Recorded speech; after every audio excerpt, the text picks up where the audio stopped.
Hello, everyone. I guess I'm live. Let me turn on my phone. How are you all today? I just handed off the baby, so we'll see how she does with Abby in the next room. There's my chat. I wasn't seeing it. All right. Hello, Ashley and Kimmy and Dorothy and Peace Seeker. I got to turn this off. Okay, there we go.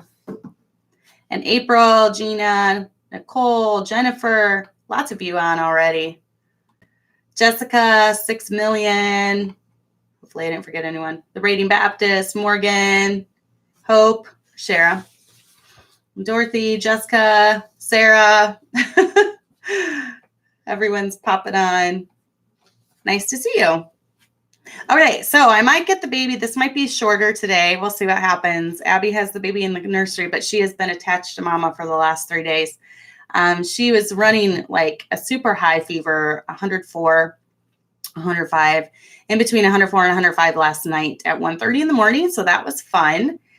I felt her little body. She woke up next to me. She slept with me all night and she was super hot, like a furnace. So I got her into a lukewarm bath and then got some Advil in her and it finally came down. So I took her to the doctor today and he couldn't figure out what was wrong. So we actually had a blood draw just to see if there was anything bigger going on. And we don't think there is. Obviously, her white cells were a little elevated because she's fighting something. So I don't know if it's teeth. Her teeth are coming in. She's got 3 trying to come in on top. And then she had 1 pop through yesterday. So now she has 3 teeth on bottom. And I can see like the very edges of them coming through on top. So I don't know if it was the drooling that gave her an ear infection. I was trying to head it off with garlic drops in her ears. He said her ears looked good. So I don't know if I just headed it off at the pass. I don't know. So just pray that she is feeling better because he thought it was weird. She doesn't have a fever during the day and then it spikes that high at night. So if she runs a fever again like this, he kind of wants to do further testing. I don't know if I'm going to, just to make sure there's not an underlying cause for the fever. So anyways, that was that. She's been sick for the whole weekend. So I did get my notes done for today. I was thinking about it. And it's funny because the reason that I was thinking about this was I got a new scale in the mail last week. I ordered one off. There's one off Amazon that I got. And it's a really cool scale. It like works with an app on your phone. So you can see like the percentage of your body fat. And if you're like athletic or you're overweight, I know we all just love this, don't we, as ladies? But I came in and all my kids were super excited about using it. And my son, I think it's called like ET. What is it called? Just a minute. I got to look at it. I think it's like ET. Oh, C something city, ETC. E-Tech City. That's what it is. E-Tech City is what it's from. And it came in and it works with an app. So my son like downloaded the app right away because he wanted, of course he's like, I'm going to be athletic. And he was weighing himself and he was very healthy and everything. And then my girls were weighing themselves. Well, my younger girls were. But then when it came to Chloe and Abby and I, we were like, I'm not getting on the scale in front of all of you. And my son was like, come on, I want to see, I want to see what your weight is. And we were like, no, I'm not. And I kind of felt bad because I'm like, have I created my girls being this way about getting weighed? And I think Tommy he bribed Chloe with $1 and she decided to have her weight. And she was perfectly healthy. She's a perfect weight. And Abby is too. And I'm not, but I've had 7 kids. So I'm like, I will weigh myself in the privacy of the bathroom by myself. But then it just got me to thinking about body image and self-confidence and all this stuff that goes along with being a woman. And so this put the idea in my head to do this topic tonight. So anyways, the scale is pretty cool. So I'm going to put the link in the description of the one that I got. It's kind of cool how it works with your app. And then you can see if you're like losing weight. You can see if you're working out, if your percentage of body fat goes down, your muscle goes up and all that. My son thought it was pretty cool because he's like Mr. Athletic. So an athletic build. But anyway, so that got me thinking about body image. And, this is an important topic, especially for women, because I believe that we as mothers really want to pass on to we pass on to our daughters a healthy mindset. So, or a damaging mindset when it comes to, body image and how we think about ourselves, self-confidence, all this stuff. And you're right, Maria, there's nothing wrong with wanting to be fit and healthy. And we're going to be talking a little bit about that. And it's just all about, once again, finding balance, not being obsessed with it, yet not caring and letting ourselves go. So, and Kimmy said she has horrible body image. I think we all struggle with this, especially when you've had a lot of kids. And, one of the prices of being a mother and carrying children, our stomach stretches so much. And, we really do give up a lot of physical attractiveness, I believe, when we choose to bear children and we choose to have them, because our skin stretches is never quite the same. You look at these Hollywood actresses that have never had a child, and they are so fit and so skinny. And even the ones that do have children in Hollywood really have to work really hard at getting back the body that they had before they had children. So, yeah, I'm not very, very good at exercising either. I need to be, and I feel better when I exercise. So I need to be better about it. But let's start with body image. Okay. So your girls pick up on the attitude that you have about yourself. If you are constantly bemoaning, I'm so fat, I'm so ugly, I can't stand myself. If you're constantly, I need to go on a diet. Oh, I can't stand how I look. This outfit makes me look fat. Your girls are going to pick up on that. They listen and they go off your actions more than you just saying, don't be worried about that. Man sees the outside, but God sees the heart. They pick up more on your attitude about yourself. So, and there is definitely a line between being healthy and being overly critical of yourself. There is nothing wrong with going on a diet, getting in shape, losing weight, but there is, there is a line there too. You have to be very careful not to be super overly critical of yourself. Like I said, your girls are going to pick up on that. They're going to pick up on your attitude about yourself. And don't be surprised if you see your 3-year-old looking in the mirror and like turning around. Does this make me look fat? Like looking from the side and looking from all different angles. If you see your 3-year-old doing that, you're probably obsessing about it a little bit too much. So just be careful about that. So, teach them that real women who have children, especially a lot of children, won't have Hollywood type bodies. Real women means real curves, softness. And I heard it put this way. I was reading one of my pregnancy books, and it was talking about weight, and it was talking about how, it took 9 months to put on the weight. So, don't be too hard on yourself the first year. It's going to take time to fall off. And it was also saying, it's kind of good that mothers have some padding, because as a baby, would you rather snuggle with a skeleton or a big fluffy bear? So I think of myself as a big fluffy bear that my baby likes snuggling with. They just like snuggling into the curves. So Hollywood has put a misconception of health into people's minds. And their idea of health is stick skinny, 6-pack abs on women. And that's just, it's not realistic, especially if you're having children every couple of years. If it's going to come to the point where you feel like you finally just got back to your pre-pregnancy weight, and then you're pregnant again and you're putting it right back on, and, you have, engorged everything, I feel like, but, you have your, leaking milk and, things like that. It's not all glamorous, but God made our bodies in such a perfect way so that we could have enough padding to sustain a pregnancy. And if you look into infertility and things, a lot of times girls that are infertile are the very, very skinny type that don't have a lot of extra fat in their body. It's like their body knows that they don't have enough to sustain a baby. So, and then too, also when you are pregnant, you have built-in fat reserves that are helping nourish the baby. And that's there just in case there's times of famine. Women that were even in horrible prison camps and things, they were able to go ahead and carry a baby. Most of the time, not full term, but a lot of them had those reserves in place. So, Oh, wow, Kirsten. She said, my mother constantly complained about how fat she was. I was so stressed and embarrassed for her, but she was always around 120. I think the last time I was 120 was like I was 13 or 14 or something like that. Kelly said, having 8 children in 12 years, I have found that works for me is to only buy skirts with elastic in the waist or the maxi skirts with the pano. I really, really like those. Those are great for postpartum. I still wear those now. I just wore one yesterday to church that I wore when I was 9 months pregnant because they're stretchy. So I like those. And then Dorothy said, we have to remember that the women in Hollywood who do have children and bounce back after a month, their career relies on their bodies and their looks. And they also have personal trainers and nannies for their kids. They don't nurse. They have their nanny take care of their kid and they go work out 4 or 5 hours a day. So, yeah, definitely. But let me see.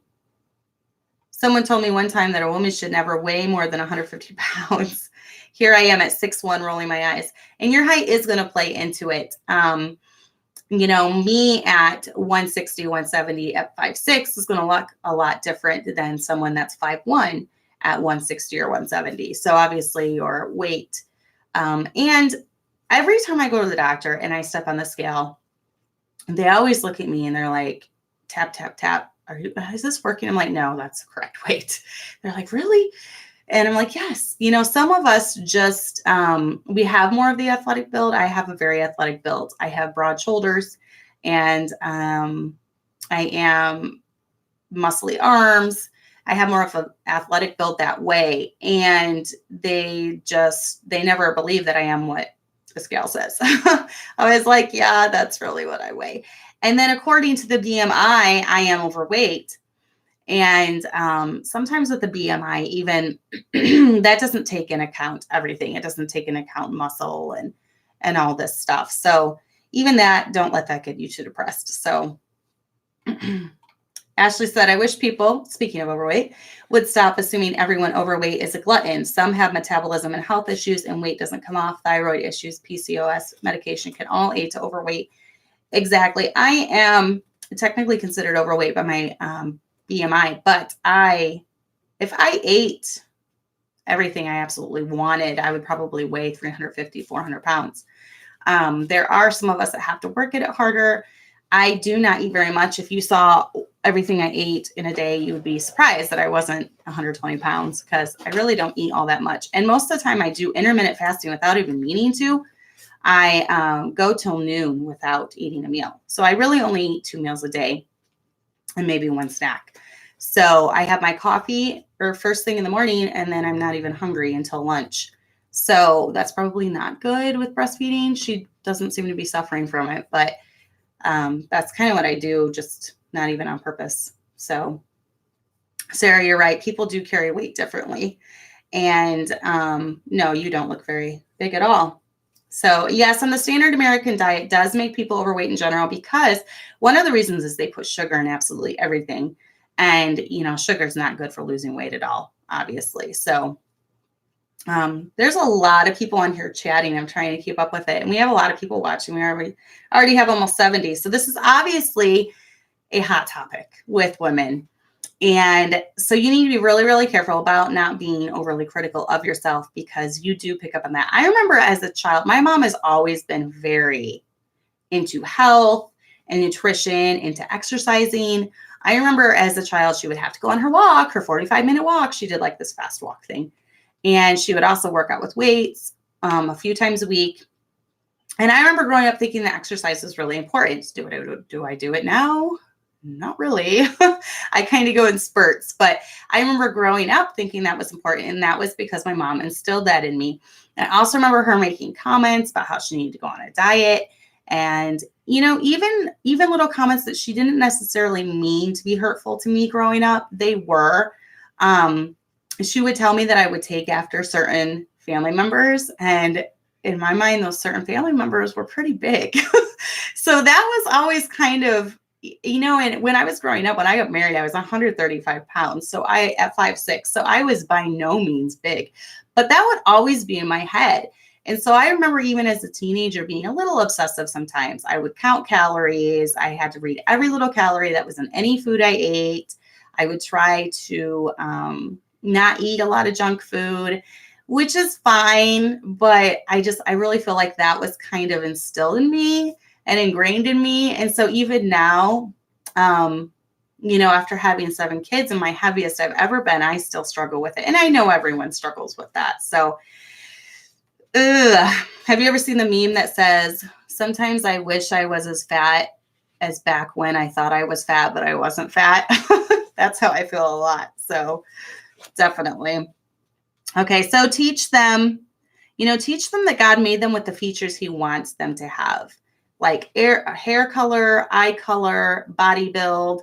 One thing my mom always did tell me growing up was that God gave you the hair color that looks best on you because God is an artist. And so he decided that I looked best as a brunette with brown eyes. And that always kind of stuck with me. And I think that's one of the reasons I've never really gotten into coloring my hair, just because, I don't know, that makes sense. God's going to give you the hair color and the eye color and the skin color that he thinks goes best, in your features. Also, we have the color nose. I have the color nose, it's a nice aristocratic nose. And I remember I would get comments about it. I would have people make fun of me when I was younger growing up, and it always used to bother me. And I would dream about getting a nose job and all this silly stuff. Well, when I was about 16 or 17, I was like, I just came to the conclusion. I'm like, my mom tells me all the time that God gave me the hair color and the eye color. So that means he made me the way he wants me to be. And so he gave me the features he wants me to have. He gave me my dad's thin lips. He gave me my dad's teeth, which worked out good. I did have braces, but my mom had really crooked teeth and stuff. My dad had straight teeth for the most part. I just had a little gap that needed to be fixed.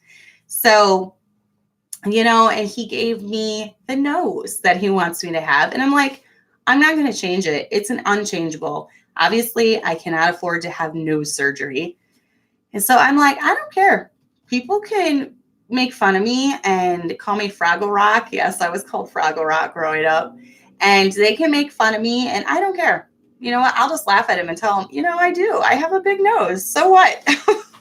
And I have before. And it's funny because if bullies, if there are people trying to put you down for your looks, just agree with them. Say, you know what? You're right. I have big feet. I do. And I do have big feet. I have big ears. You're right. I have big ears.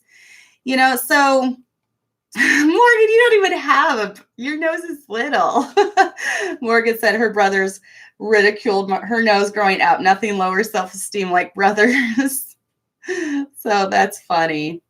But yeah, I came to the conclusion that I was going to embrace my nose because it wasn't changing. And I've just been that way ever since. I don't care. I've got an aristocratic nose. And I've even had trolls say stuff about it now that I have the show, say stuff about my son's nose, my oldest son, because he got the cutler nose. And I don't care. It does not bother me. Definitely does not bother me. So, it's vain to worry about things that you can't change. I can't change my eye color. I can't change my nose. I can change my hair color, I guess, if I wanted to. But it's vain to sit around worrying about it. I'm not going to sit around worrying about my features like that. And teach your daughters the same thing. Sarah, I think you have a cute nose. She said her siblings still say her nose makes her look stuck up because it sticks up at the end. Obviously, the nose is a sore subject I'm finding out because a lot of you are talking about your nose and how you were teased about your nose. So don't worry about it. God gave you the nose he wanted you to have. So they're all good. Small, big, medium, who cares? Teach them good hygiene and to take care of the body God gave them. Obviously, I'm not saying with the body image thing, just accept who you are. Don't take a shower all week. That doesn't matter. Don't worry about if you smell. Don't brush your teeth. Don't comb your hair. No, teach your girls to do all that stuff. Teach them to work on the things that they can help. They can help the body odor. They can help cleanliness. They can help hygiene and their hair. Teach your little ones, teach them to shower every day. Now, I don't think washing your hair every day is a necessity. In fact, a lot of times when you overwash your hair, it gets to be too oily. So there's a wonderful thing called dry shampoo that you can use if it gets too oily, but definitely showering every day, unless you have babies and you absolutely can't, then that's where wet wipes come in. But definitely take care of yourself, clean yourself up every day, and teach your girls to do the same. It's amazing. There's a lot of people, they're not teaching their children hygiene at all. I mean, if you just go to Walmart and you walk through Walmart, you'll see people that just rolled out of bed in their pajamas still. So teach your daughters hygiene, teach them to dress the body in flattering clothes. There's certain styles that look better on certain body types. I like the loose fitting sheer tops like this that are just loose fitting and they're not clingy. That is more flattering to my top half because I am top half heavy. So I can wear a little bit more form fitting skirts because I am small on bottom, but I'm broader on top. So I have to have the loose fitting sheer things. So just figure out what body type you have and figure out what clothes work best with your body type. And that will lead to self-confidence in what you're wearing, feeling good about yourself, things like that. So yes, showering every day can be too much for some people. It can be drying to the skin. It can be very drying. In fact, in the winter, I have to take like 5-minute showers and not hot, because if they're super hot, I have super dry skin. So I have to get in, get out, use a body scrub. And that kind of helps with some oil, coconut oil and stuff in it. And that helps moisturize my skin. But I have to be careful in the winter of over drying my skin. But definitely, put on deodorant, brush your teeth, do some type of cleanliness habit. It's really fun watching, and I've mentioned this before, but watching videos from the 1950s where they're teaching girls good hygiene. And you see the whole process that they went through was even more time consuming than the process we go through. So it was very important back then, and it's kind of just lost its importance, down through the ages. So, and Laura Beth, you are exactly right. She said, I found that a lot of people with more humble natural features have some of the best personalities. And I'm going to talk about that too, because even if you're pretty on the outside and you have an ugly spirit, it's going to come through and it's going to shine through. And I've seen very pretty girls on the outside, and then I've heard them talk. And what comes out makes them look ugly to me. So even if you're pretty, you need to have a pretty spirit to go along with that. If that makes sense. What's your opinion on small cotton t-shirts that basically a woman's upper body? I need to get rid of some extra small shirts I have. I don't wear them and they are wasting closet space. What is delineates? That basically delineates. Do you mean, is it too tight? I don't know what you mean by that question. You need to be aware of how tight your clothes are, just for modesty, modesty's sakes, of course. And, I'm not talking about, teach your girls to notice how their clothes fit them. But then once again, don't be so overly obsessed on, do I look good? How does this make me look? Does it make me look fat? There's a balance there again. So teach them the importance of a smile. This goes along with being nice. A smile makes anyone beautiful. If someone comes in, even if they're beautiful and they're scowling and they're mad all the time, then people are going to stay away from them. Now, I sometimes have a look on my face. People tell me that I look mad. I'm not mad. I get deep thoughts sometimes. I have a lot going on in my brain. So sometimes if I'm sitting there, I'm just thinking, and people are like, what's wrong? Is something wrong? I'm like, no, nothing's wrong. I was just thinking about something. I'm deep in thought. So, teach them that when they're meeting people to smile at them, be nice to them, so it does hurt when your mom teases you. Be aware of that as your girls are growing up. My girls get really sensitive when their brothers pick on them. And I can't imagine how hurtful that would be if I had joined in and I was picking on them right along with their brothers. So I'm constantly telling them to knock it off, the boys. Knock it off. Leave your sisters alone. Because the girls, they do like their brothers liking them and things. So Amber, I get the same way too. She says she looks angry when she plays piano, but it's because she's focused. Yeah, if I'm focused or thinking about something, I look angry, but I'm not. I'm just thinking. Teach them. I already went over this. Teach them that even though someone's pretty on the outside, they could be ugly on the inside. And then guard your critical words of yourself. Your kids don't need to hear you talking about how you think you're ugly, or you think you wish you were pretty like so-and-so, or you wish, you could do this, or you wish you could do that. And if anything, if you're feeling down and you feel like dowdy, and go get a haircut. It's always nice to go get your hair shampooed and dried and get a little different cut, something that makes you feel fresh and pretty. And, that'll help you feel better about yourself. There's nothing wrong with getting a nice outfit, getting a nice haircut, getting a manicure or pedicure if that's what you like, and you can afford it, and your husband says go for it. There's nothing wrong with treating yourself to something like that, and that all goes towards helping your body image. Now, I'm not talking about blowing all your grocery money every week on pampering yourself. I'm talking about, an occasional thing that just makes you feel a little bit better about yourself. So yes, I love pedicures. I've only had one in my life, but it was amazing. So let's talk about self-confidence. Okay. So obviously there's your body image, and that's how you feel about your appearance and how you look. Like I said, God made you the way that he wants you to be.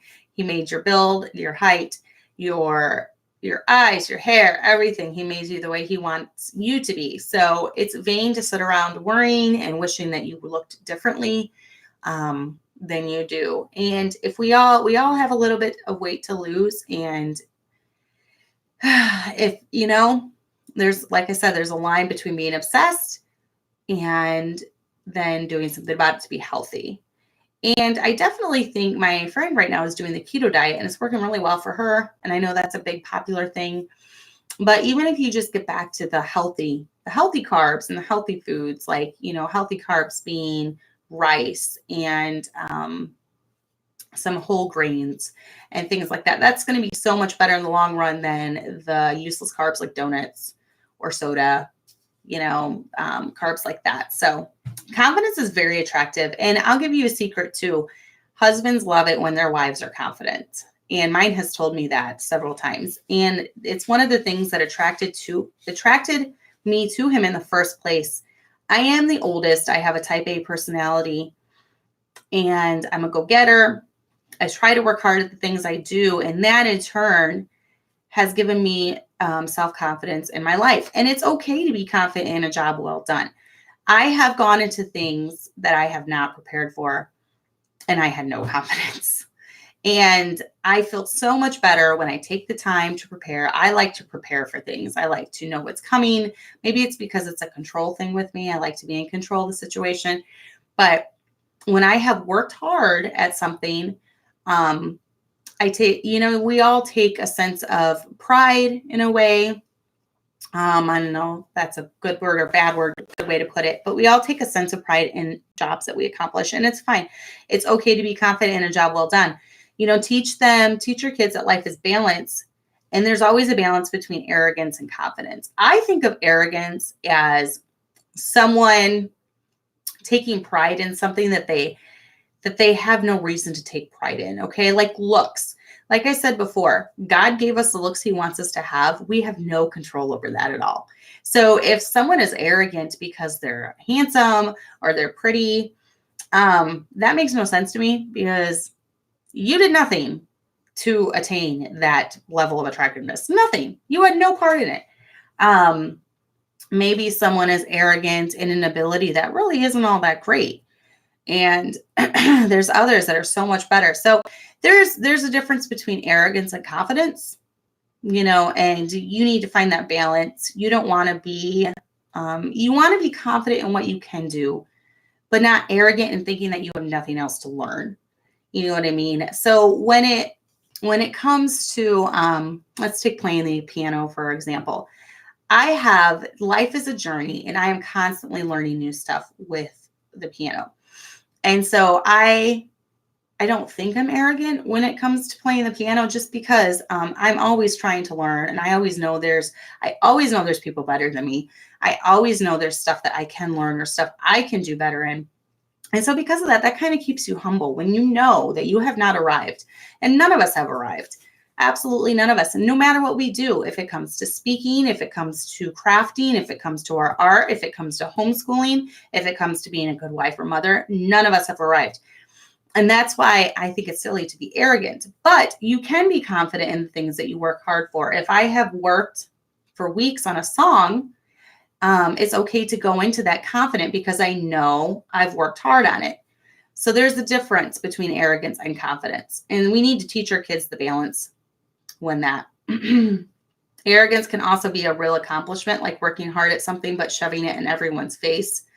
Yeah, if you come across as braggadocious, like, look what I did, and then then there's a line between being arrogant, but then not wanting to accept a compliment. You need to learn how to graciously accept a compliment for a job well done. And as a parent, you need to be able to give out compliments to your children for jobs well done.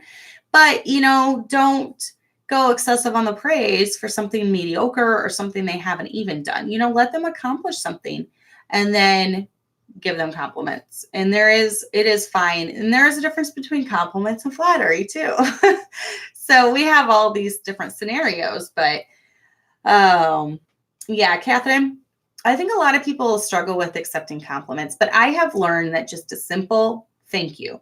I've even heard people that make a show of accepting compliments. Well, may God be glorified in everything that I do.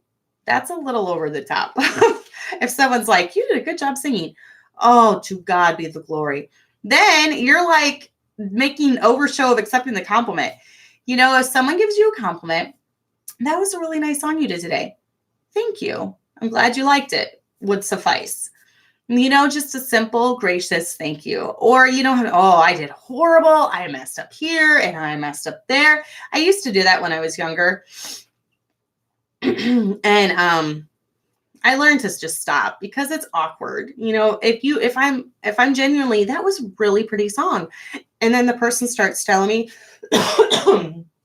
excuse me, the person starts telling me every area they messed up, how they could have done it better. Well, then I feel stupid because I thought it sounded pretty good. So when someone gives you a compliment, just learn to graciously accept it. So large family life has improved my confidence, Kelly says. Pretty much every time I go out, I hear Supermom. I am so impressed. How do you do it? It doesn't go to my head because I know I'm running a zoo. Don't we all? We're like, well, you should see them at bedtime. You should see them when I put food out on the table. Yeah, stuff like that doesn't go to my head either. We know what goes on at home. That's funny.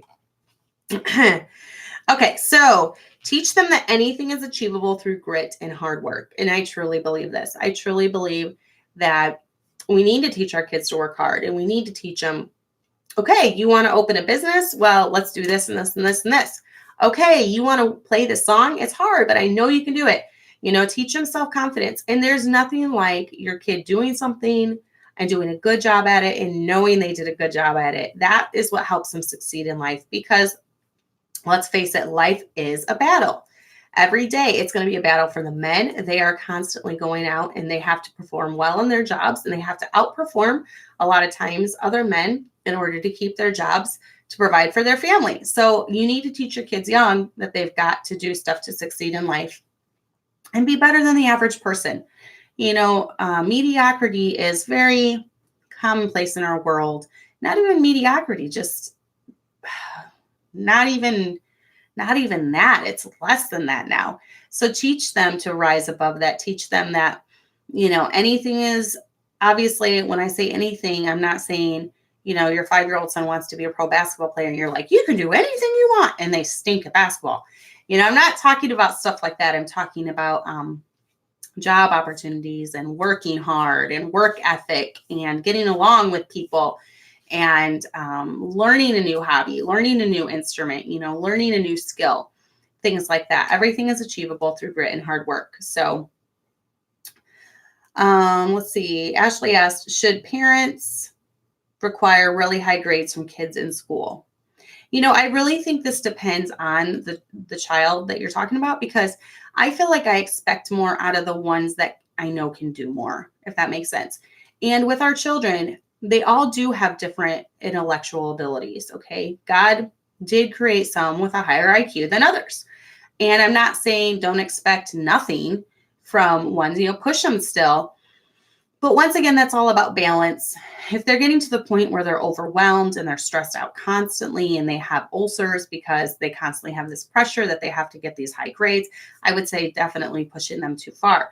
But if they are to the point where they're just lazy and slacking off because you're not expecting them to get high grades, I think you need to push them a little more.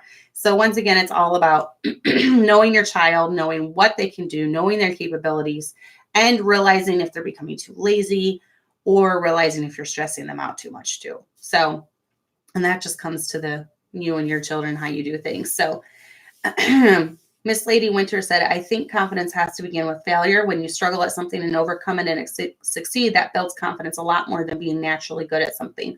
It does. It builds confidence when you have to work hard at something and then you do it.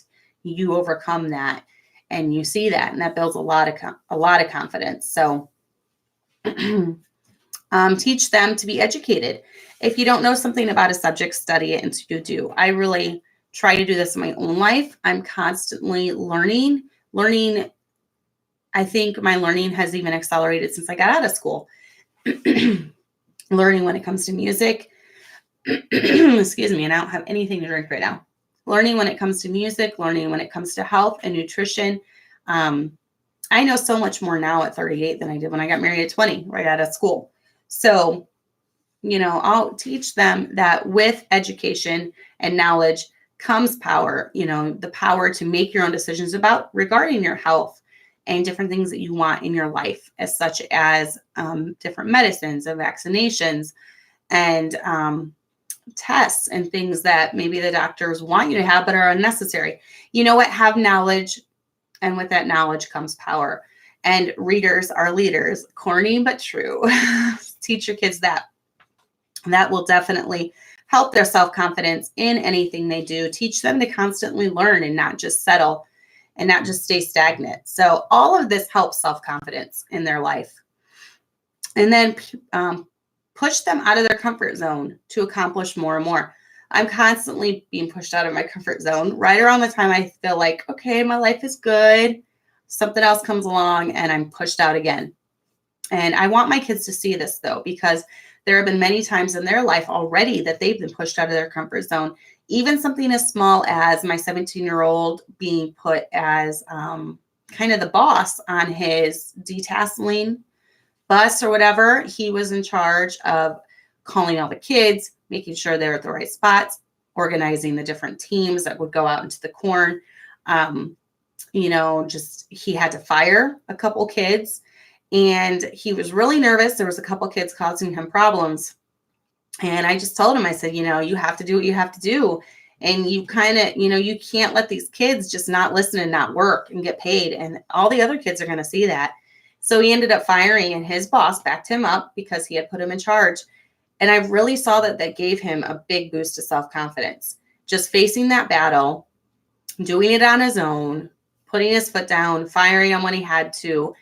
And I think I really saw that gave him self-confidence. So and then, by the end of the summer, it was like nothing to him. Like Karen's favorite phrase is, everything is hard before it's easy. So, everything is hard before it's easy. And when they tackle hard jobs in their life, they're going to succeed at harder and harder things in their life as well. So 6 million.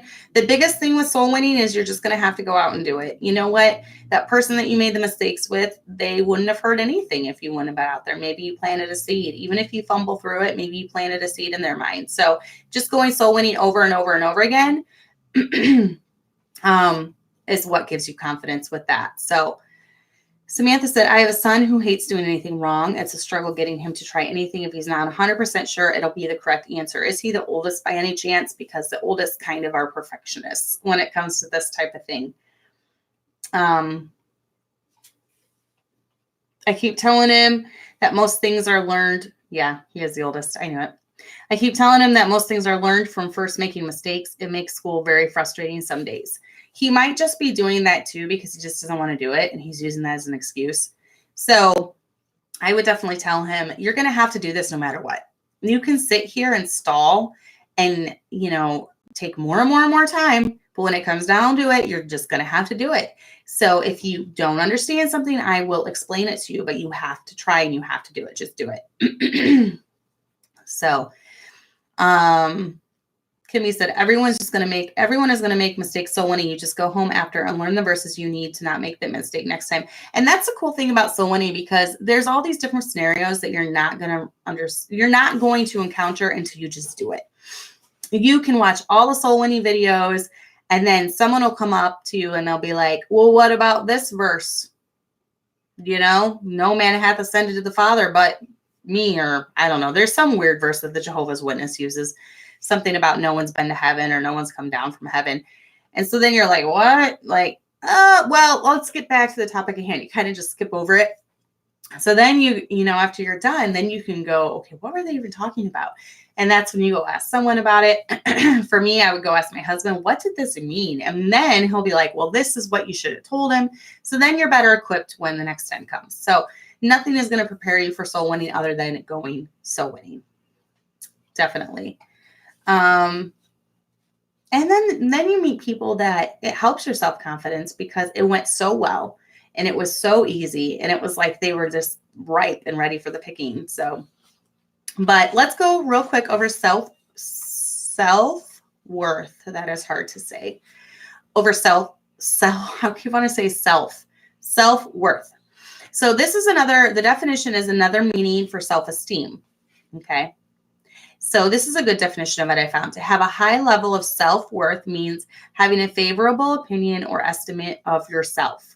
It means having unshakable faith in yourself and in your ability to follow through and get things done. So self-confidence is yet another thing that helps us. Having a high degree of self-worth means feeling worthy of good things. A lot of abuse victims, a lot of women that have baggage in their life when they were younger, when they grow up, they have a mentality that they don't deserve good things. They don't deserve to be married to someone good. They don't deserve kids. They don't deserve a nice home. That's because they have a very low self-worth. They do not think highly of themselves. Maybe they goofed up and they've just chose to hang on to that baggage and not give it up to the Lord. So I would definitely, if you are an abuse victim, if you have a lot of baggage, realize that bad things happen to good people. And just because something bad happened to you, it does not make you a bad person. It means that you were a victim. It means that someone chose to victimize you. And it is not because you are a bad person yourself. So the first key to having good self-worth is if you do have baggage or if you were abused growing up, realize that it was a terrible thing that happened, but you are going to give it up to the Lord and you're going to move on. And you're going to accept good things that come into your life. You're going to thank God for the good man he gives you. And you're going to thank God for your children. You're going to thank God for your home. And you're going to accept it and be happy. So that's definitely the first step. So let me look at the chat here. Sorry, I have something in my throat. I have to keep clearing it. Yes, self-worth does come from the Lord. And I feel like a lot of women really struggle with this that have bad pasts, though. And they have a hard time realizing that God loves them. And they have a hard time realizing that they're special and that God cares for them. And I wish women in this situation would realize that they are special to the Lord and he does love them and they do have self-worth. That is so hard to say a lot of times. And they do have self-worth and they they have a special place in this world like anyone else. So, our first idea of self-worth comes through our mother's influence. It starts from the time they're born. And I really feel like when you're younger, if you are abused as a child, if your mom does not have a good relationship with you, that really plays into how you feel about yourself later in life. So as a mother that's having children, you need to realize that, and you need to start young with your kids. Tell them you love them, kiss them, tell them they're special, tell them that they're important. Let them know that there's no one else on earth quite as special as them. Teach them from an early age that their identity should be found in Christ, and that a real relationship with him will bring peace and contentment. Jesus fills the void that no one else on earth can, that your spouse can't fill, that your parents can't fill, that your children can't fill, that your best friend can't fill. Jesus Christ fills that void, and teach them that he is what their identity lies in, that he cares for them, that he loves them, that he thinks they're special. And God sent his son Jesus to die on the cross for them. So they are super special and super loved because of that. Teach them that their self-worth does not lie in a man or what he tells them. Okay, this is a big one. I think this goes along with your daughters. Make sure your daughters have a good relationship with their dads. Dads play a huge part in their daughter's self-worth. My dad was really, really great at this. He was so good at just telling me, you're great, you're beautiful, you're going to make some lucky man a great wife someday. He would take us out on dates by himself. And this is one thing that I encourage with dads. And my husband takes all my kids out on a date. He even takes the boys out, but he takes my girls out on a date by himself. And I think that's really sweet. And I still remember the things that my dad told me when we were out on those dates. He was really good at giving compliments and buttering his daughters up. And he had 4 daughters, so he was good at it. And he died when I was 17. And when he died, a big part of my heart died with him, because he held, a special place in my heart. Obviously, every dad does in their daughter's life. But if a daughter is abused by her dad, then he is killing that little part in her that needs, a male's affection and compliments and nice words said. So she has a higher chance of getting with someone that will still abuse her. It's weird how that works, but when you're young and that happens, then there's a greater chance. So if you're married to a good man, really make sure that he has a good relationship with your daughters, and encourage them to do stuff by themselves, and encourage him to play with them a lot, and encourage him to talk to them and things. So, let's see. As women, we know we are loved because God gave us the responsibility to have children. He wouldn't let us do that if we weren't capable. And I do feel like most women have a natural instinct, but women that are raised in homes that go against God's plan, it does make it harder for them because they have a different mentality instilled in them. So, and it just, our culture is so backwards and so unnatural, with women killing their own and women abandoning their babies, that this is sometimes something that has to be taught to women and girls that are growing up. So, because our culture is so off. 6 Million asks, this is way off topic, but would you say having a studio as your first apartment with your new husband good or bad? Or should you have one with one bed so we can have our own personal space sometimes? Whatever you want. I don't think it's good or bad. What do you mean you could have your own personal space? Oh, so like you can go to a room? Like close the door? Is that what you mean? That's just up to you. I wouldn't have minded having a studio apartment with my husband. I mean, when you're newlyweds and you don't have any kids, you want to be with them all the time. And I had my own personal space when he went to work every day. So that was when I had my own personal space. Yeah, it does. It does, Sky. If you have a bad relationship with your dad, that will bring baggage into the marriage. And it's almost like you're looking to your husband for to fill that void that your dad did not fill. And there is something in every woman that we are connected to men. And that's why a good relationship with your dad is so important when it comes to this. It really fosters a very healthy self-confidence, self-worth, all that. It really, I think even more so sometimes than the mom does. So, husbands can be great in this area too. And if you're a husband that's listening, I know there are guys, and I don't want to preach to the men, but I'm just letting you know from a lady's perspective, we love to hear that we are beautiful and we are confident and we are capable and there's no one else in the world like us. We love to hear this from our men. So if you are a husband and you're listening, just a little nugget of wisdom, butter your lady up. Tell her that she is great. Tell her that she is invincible, and tell her that there's no one else that compares to her. We want to think that we are the only one in the entire universe, which we should be, that you think is awesome. So, just that's a little tip there. So Jessica said, my dad made sure to have a good relationship with me, and he didn't let my sisters or mom tease me in front of him, and that helped outweigh the teasing I did get when he wasn't around. Well, that was nice of him. And Ashley said, I believe that how a girl treats her dad is an indicator of the reverence and respect she will show her husband. That is a very good indicator. Also, the way that a son treats his mom is a good indicator of how he feels towards women.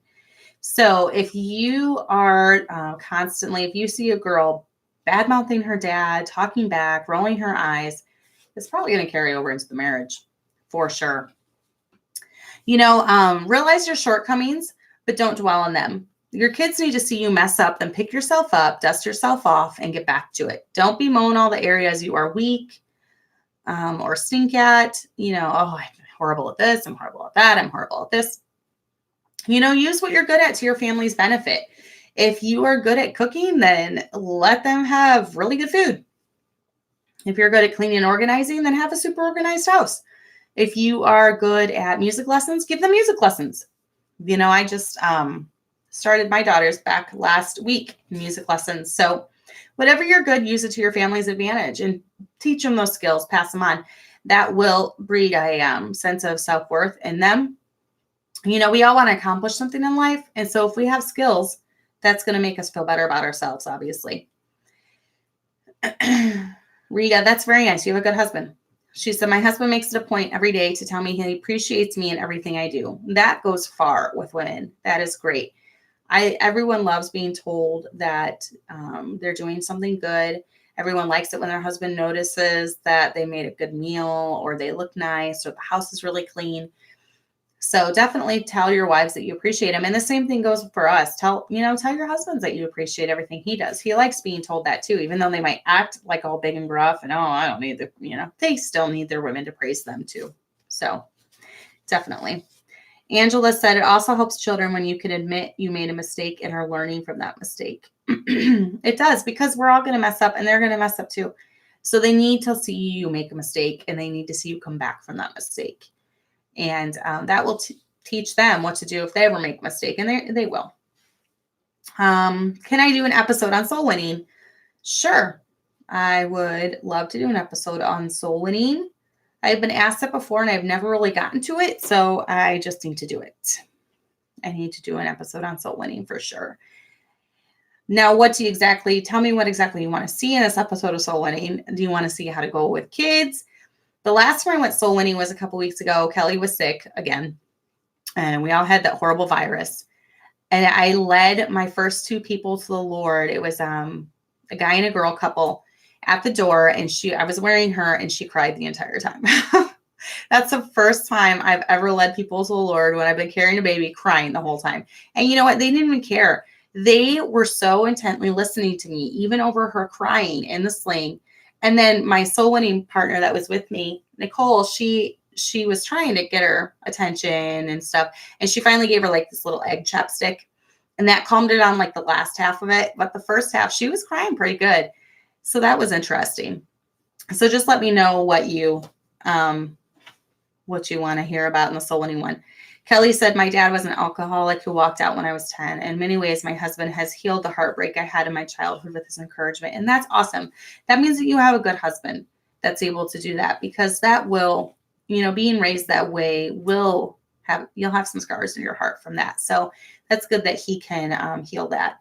My husband even told me that there was no aisle of shame at Aldi. It is the aisle of reward for me since I'm a good wife. Aw, that's nice. I wish my husband would say that. Well, you don't hear him saying that. If any of you go shopping at Aldi, Kelly and I are in this group, like the Nerds of Aldi or something on Facebook.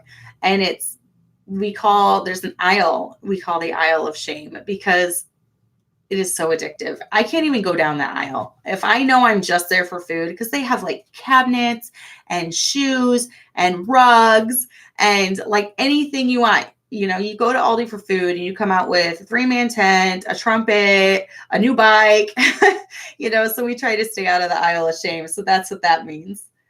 So let's see. Samantha said, my dad was non-affectionate to us and never had a good thing to say to us. It has made showing affection difficult for me and giving praise to my children. And it is, sometimes it's hard. It's hard to get past that. If you haven't been raised to, if you weren't raised in an affectionate home, it's hard to show affection, but you just got to do it because it's important for them. And then too, if you think of how you want your grandkids raised, if you want your grandkids raised in an affectionate home, a more affectionate home than you were raised in, then you just got to get past the hurdles and you got to show them affection so they learn from it. So Dorothy, you are absolutely correct. Love your daughters. Dads, love your daughters. Otherwise, they will look for love in all the wrong places. That is so true. And then Samantha said, my lack of affection made so much sense to my husband the first time he saw how my father and I interact. That has a lot to do with it. So definitely. A couple more things because I hear Kelly crying. I think they've had musical instruments there before, Angela. That is true. The aisle of shame at Aldi, it is a real thing. Be happy in your role that God has given you. The thing that imparts the biggest impact to kids is if you're happy. If you're miserable, they're not going to want what you have. There's my baby. Well, Mama, come here. Oh, come here, baby. Oh, you look rough. She looks rough. She took a nap. Get her that little black thing that was over there. She'll like that thing. If you're happy, self-confident, and you have a good feeling of self-worth, then that will be passed down to your daughters and they'll be secure in who they are. There was like a black thing. Where'd it go? You want my phone? All right. Oh, there it is. She likes this thing. I think because she can hold it. There she is. Say hi. Oh, messing with my microphone. You're messing with my microphone. She just took a nap. No fever yet, so that's good. She is 8 months old now. So we're right in the age where she's getting all the childhood stuff, all the childhood junk and teething, all that. So gently correct your children with their shortcomings, but praise their accomplishments and their achievements. Definitely. I mean, obviously you're there to correct, but you're there to be their biggest cheerleader too. And that never ends. Be your children's cheerleader when they're young and carry that over into when they're adults. When they're adults, they're going to need you cheering them on too. So, enjoy life, enjoy good things, and your kids will too. Just try to be happy. There's not the biggest number one thing you need to raise good, happy children is a happy home. That is the biggest thing. Kids they're going to be miserable growing up in a miserable home, and they're not going to want anything to do with the Christian life or family or any of that as they, get older if you're not happy. So thank you. I think she's adorable. She's just not feeling good because of her teeth. So Sky, yeah, hopefully you'll find someone to go soul winning with. This little one has made it difficult for me a lot of times, especially when she doesn't feel good like this. She's made it difficult, but it's okay. It's all right. Seeing she doesn't feel good. She's made it difficult, but just remember there's seasons in your life, and I've had to remember that with her. This is my season in life right now to take care of her and my kids, and I take care of my kids so my husband can go soul winning, so he can lead people to the Lord. So just think of it that way too. If you have small children, you're not always going to be able to go, but they are your biggest mission field right now. So anyways, I think that's all I had for tonight. And she's been a little fussy, so we're probably going to shut it off here. Let me read these last couple comments. Angela said, I also think about how my children will make decisions in the future as well. For example, if they will want their wife to homeschool or if they will want to have a large family. Exactly. And if you're constantly miserable and complaining about all these kids I have, they're not going to want the same thing. So try to be happy even amid the chaos and the teething and the tears. So do I have an amber tea necklace? I do. It's somewhere at the home. I'm always worried though, and I always take it off before she goes to sleep. And then I just don't even put it on. But I need to find that. So, and then 6 Million said, sometimes my future hubby says us women have an advantage since we are raising the next generations of soul winners. Yeah, we do. We have a huge advantage. We're raising, we're trying to raise up mighty Christians to do the work of the Lord. So, and if you are able to be a stay-at-home mom, you have a huge advantage. So don't waste that by being miserable. Thanks. I have to do a ponytail because her hair is so long now. It hangs in her face. So, yeah, she's just trying to teeth and trying to chew on anything. Exactly, Jessica. The hand that rocks the cradle rules the world, and that is still true today. So just remember that, mamas. All right, I'm going to let you guys go now. Leave any comments, like, subscribe, share, do all that good stuff, and get this video out there. And if you have any other comments that weren't covered, go ahead and leave them down below. So we will see you next week. If you want the one that asked about soul winning in the comments too, go ahead and leave a comment about soul winning, anything that you want answered, and then in the next one that I do about that. So that's true. I can wrap it around her ankle. All right. I'm going to check it out. I got to find it. It's at home somewhere. Want to say bye? Say bye. Hey, look at the pretty girl. Look at that pretty girl. There's a smile. There's a little one. There's a little smile. All right, guys. We'll see you next week. Bye.